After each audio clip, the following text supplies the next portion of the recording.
Okay. Well, Iran is speaking of our woke MAGA queen, Marjorie Taylor Greene, um, we're gonna listen. We're still gonna stick with the Clinton News Network. It looks like was this the same person who we saw in the last video? It might be. Marjorie, she was ultra MAGA. I don't know if I don't know what happened to her. Maybe those one of those space lasers hit her.Maybe it was Havana syndrome. I don't know, but all of a sudden she became just woke as fuck, right? Like woke AF. Like she no there was nobody more woke than her all of a sudden, as evidenced by her going here to the incredibly woke Clinton News Network. And so now that but unfortunately, as soon as she became woke, she was kind of excommunicated from the party, um, which, you know, is such a shame. She had so much more that she could have told us, so much more that she could have done for the woke cause. But you know what? She might be down, but she is not out because here she is on the Clinton News Network, CNN, MTG on Trump's Iran war. Why would an American president do that? Sorry, my Marjorie Taylor Greene probably needs some work, but let's see what she has to say here. Iran is now taunting President Trump for asking American allies for help in the Strait of Hormuz. Iran's foreign minister said of the U.S., quote, they carried out large-scale attacks and again repeated the demand for unconditional surrender. Today, they are turning to other countries for help. He also argued the Strait of Hormuz is, quote, only closed to our enemies.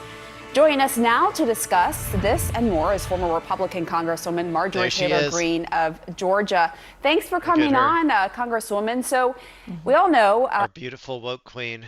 You were a longtime loyal supporter of President Trump, but you broke with him in part because you felt he was too focused on foreign affairs rather than the America First promises he made on the campaign trail. As we enter day 17 of the Iran war, do you believe the president's voters can trust him? Well, just to be clear, the president broke with me over the Epstein files. So that always has to be said. He called me a traitor because I stood with women who were raped when they were 14 and 16. But I do completely disagree where the president has led the country. You know what? It makes absolutely no sense, Pamela, going into midterm elections. Let's remove Donald Trump out of it. Let's just put any president in there. Why would an American president lead his political party into the midterms, waging a full-scale major war, completely unprovoked on Iran, on behalf of Israel? And that's the way most Americans see it. They see this is for Israel, not for America. Why would an American president do that, which is forcing gas prices to hike right here going into spring break, where families are going to be driving out of town, going into summer, declaring and waging a major full-scale war that seems to have no end in sight, that is not de-escalating. It's escalating every single day. And it just doesn't make sense.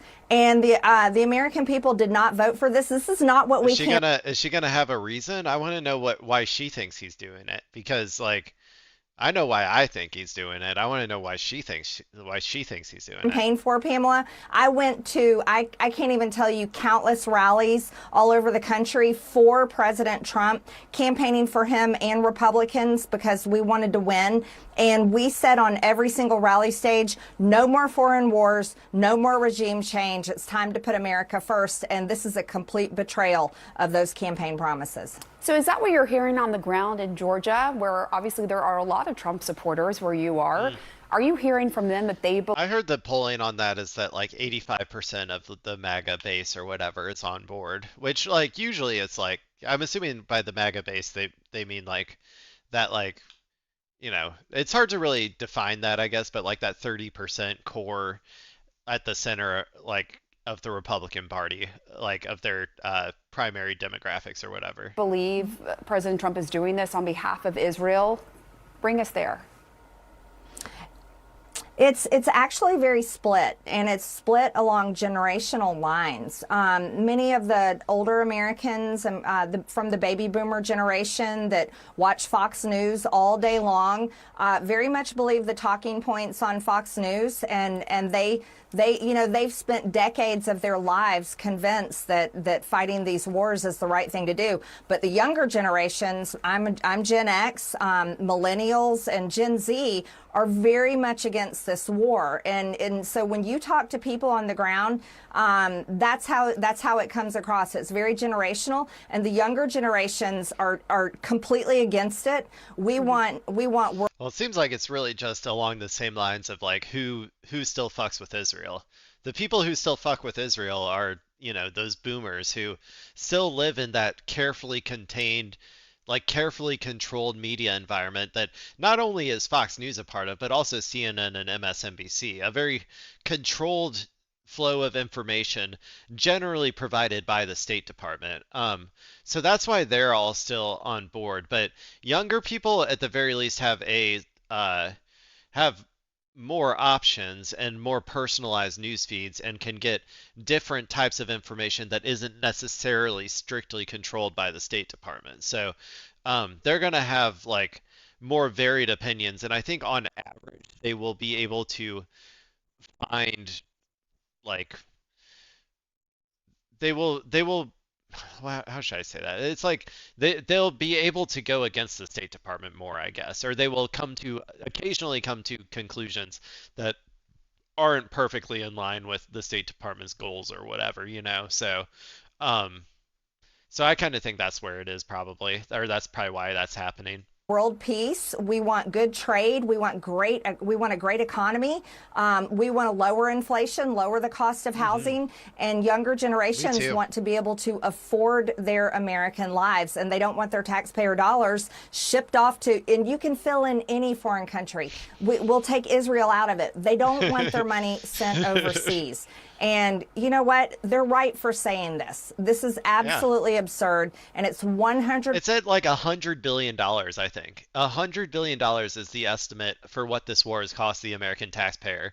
Like at this point, like, do you realize what we could fund with $100 billion? Like, like that's like uh, Medicare for all for like multiple years, I think, or free college tuition for everybody for like a decade or something. Like, that's like crazy amounts of money. Or alternatively, just give me money. Give me that money. I don't know, evenly distribute that $100 billion amongst the population. Like, and like give me the money. I need the money. Please. My cat just had surgery. I need the money. Percent a betrayal to what MAGA was supposed to be when we voted in 2024, and it's turned into some perverted, deranged version of MAGA now that nobody wants. And a lot of people are just like, this doesn't make sense. And I'll go further, Pamela. We love our military, and God bless the men and women serving, and we love their Performative. families, and we do not want to see. Sorry, my woke queen. I'm sorry. I just gotta stop you there. This is that performative bullshit that I hate when it comes to our military service members. They don't give a shit. They don't. I'm sorry, they don't. Flag draped coffins coming home in a war that does nothing for our own homeland. And then I want to add on something else. How insulting is it to Americans Okay. that the GOP can't even fund? So this is all like interesting to me because Marjorie Taylor Greene is a diehard Kool-Aid drinker of the MAGA movement. So she believed everything that was said about like what it was supposed to be and what it was supposed to represent.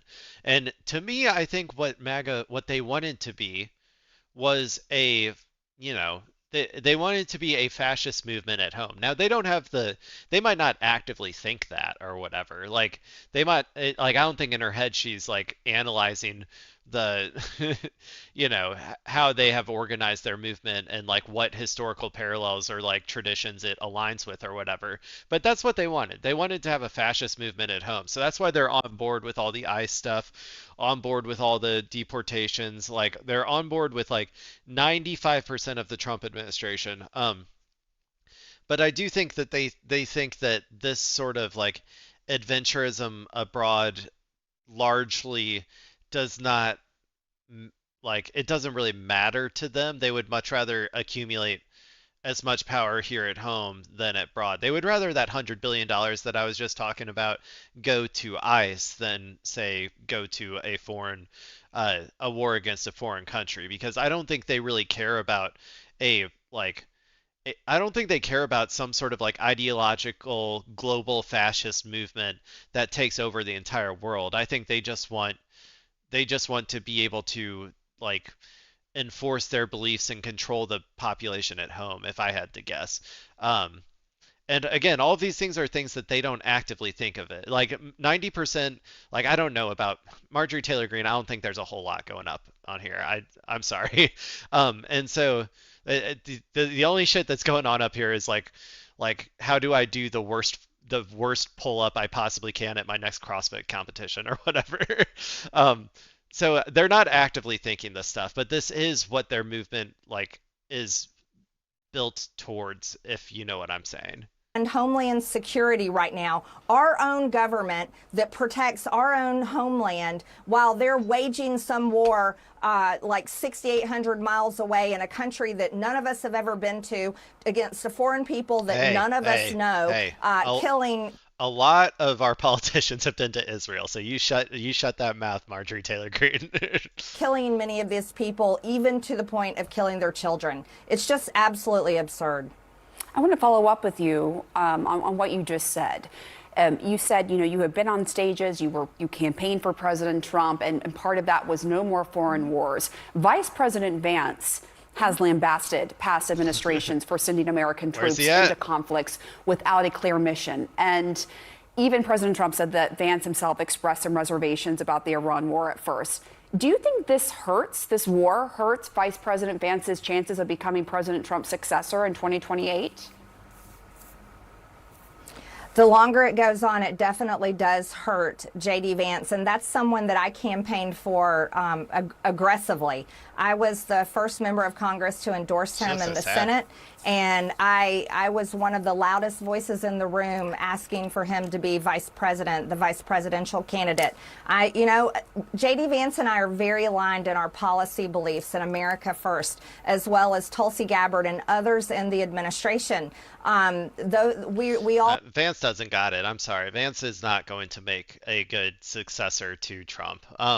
It'll be somebody else. It'll be like Tucker Carlson or Candace Owens or Kanye or something. Like it's not gonna be Vance. It's gonna be someone with like actual charisma, if I had to guess. They might try to push him on people, but I think that in general people are going to probably reject him, if I had to guess. all see things very much the same way, but we're also the younger generation. And I can tell you, I won't speak for anyone, but there are people in the administration, high up in the administration, I know that don't support this. But the longer they stay silent, it hurts them. It definitely hurts them in the future. I know you don't want to name names, but I mean, it is. Name names. It raises the question whether you have spoken directly to the Vice President J.D. Vance, and what your message is to those Republicans you've been speaking to who are in positions of power, who are not speaking publicly and staying silent in this moment. Well, I'm not saying that I did speak with the vice president, and I'm not saying who I have spoken to or have not spoken to. I know where they're at on the issue, and I leave it up to them to come public with it. They know that their base, they know that the large majority of Americans, especially younger Americans, that's the future of America, are 1,000% against this. And, my parents are the baby boomer generation. There's so many good, peace-loving baby boomers that are against war, and God bless them for that. But the baby boomers in power, the ones clinging to power right now, it feels like they're literally wrecking the ship, that we're all on board, and that they're destroying our future.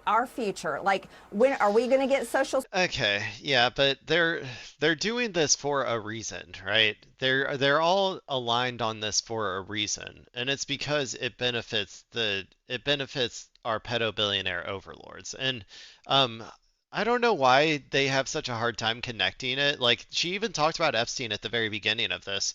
Like they should be connecting like how Epstein operated and like the goals of like global capital to this war as well. But they seem to be unable to do so. I don't. I mean, I assume just because they don't ever like touching the general concept of capitalism as being a bad thing or whatever. But yeah, Security checks, we don't know. Are our children ever going to have any type of future like all of us did? It probably doesn't not. seem likely. And this war is going out of control. And you know, it's really insulting to Hey, watch. but if you don't have a future for your children, guess guess where they got to go? They got to go over to Iran. They got to go to war, baby. So yeah, maybe that's the plan all along. Kill like make housing as unaffordable as possible. Make every time you break a bone, you have to pay like $200,000 to the hospital. Like just make everybody as miserable as possible, and then they'll have to go fight a war for the great Nazi state of Israel. America's position in the world, where the president just bullies and name calls and basically He always did harasses that. foreign leaders all over the world and many of our allies, to the point now where he's calling them in to help open the strait so that these very important oil ships can get through. None of them, many of them are not responding. And here Americans spent, I mean, trillions of dollars in our tax dollars defending all of our allies with military bases on these countries' homelands, protecting them, especially Europe and NATO, but yet they are not quick to respond. But I would argue it's because of the way the president has been treating them. And Well, this I would argue that it's because they don't want their ships to get obliterated by Iran. Like the same reason why we don't escort the ships through there is probably the same reason they don't want to escort the ships through there. I bet that if this was a like slightly less risky situation, I bet they would have all come on board. But this one is just too like obviously going to end in disaster that they're like, I think we're going to stick this one out. So is pushing America into a very serious situation that we should not be in. We should not I be agree. losing our relationships with countries all over the world. We should Yeah, not be getting further and I don't further really care that much about ingrained that. into a very violent and dangerous, serious war with. Having good relationships with countries is good as long as it's not to advance evil. And I think a lot of America's uh, relationships with its allies is like specifically designed to advance as much evil in the world as possible. Um, so anyway, that was our former woke or our former uh, MAGA mom turned you know, woke super soldier no turned woke icon, I guess. That's probably better. Marjorie Taylor Greene. She's going out there, she's engaging in espionage for the woke left, going into those Georgia communities, asking all the MAGA people like what they think about this, and just going on to the woke Clinton News Network to just vomit all of that information back to the woke people to then use for their counterintelligence operations. So we appreciate our woke spy going in there and doing her thing, whatever that is. Um, so I think that was kind of fun.